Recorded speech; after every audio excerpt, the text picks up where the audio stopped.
Hey guys, this will be a short one. In my prior video, I missed the part about creating the RBAC rules.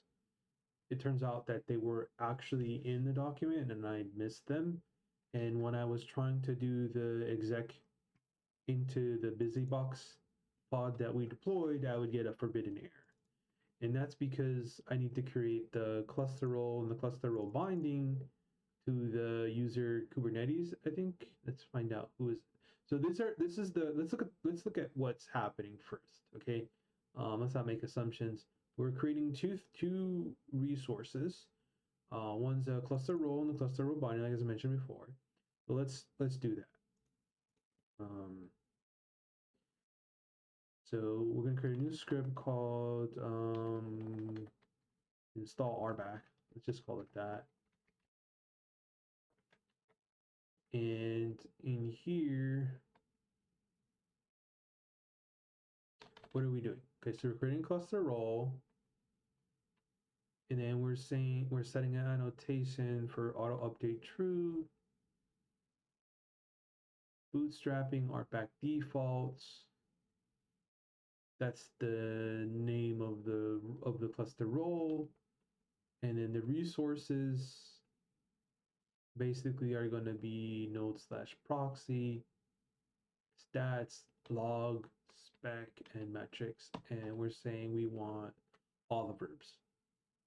Okay, now we're going to attach this role to a user via a cluster role binding. And the way you do that is first you specify a name for your cluster role binding. Namespace I don't think is needed. Because it's cluster role bindings are cluster scoped. And then the group in this case is RBAC authorization k-io kind cluster role, the name of it, which we have above right here, a part of the systems group, and then the user that you are binding to. In this case, user Kubernetes. Okay, so that is going to basically cat this as like the manifest itself is going to get basically cat and piped into kubectl apply. And so once they get created, we should actually be able to do get cluster role and cluster role binding and see them. So I'm wondering if there's anything else we need to do. So the user Kubernetes subject matches the CNI, the common name of the API server certificates, and which is how the API server authenticates to Kubernetes. Okay, so let's try this out.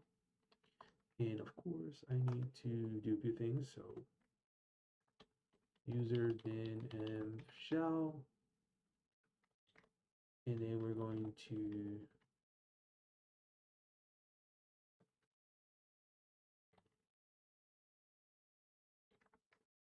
all right, so it's created those two. So let's do kubectl get cluster role.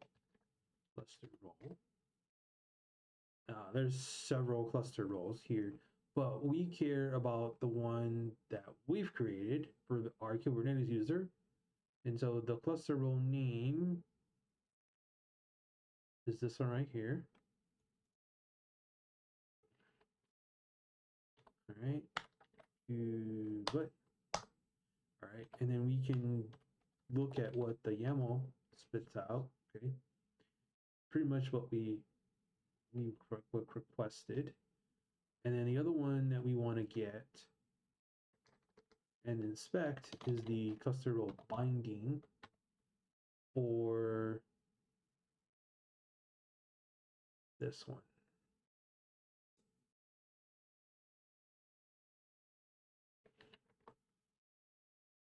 Okay. Let's try our exec command one more time. Hey. Yep, we're in. Perfect.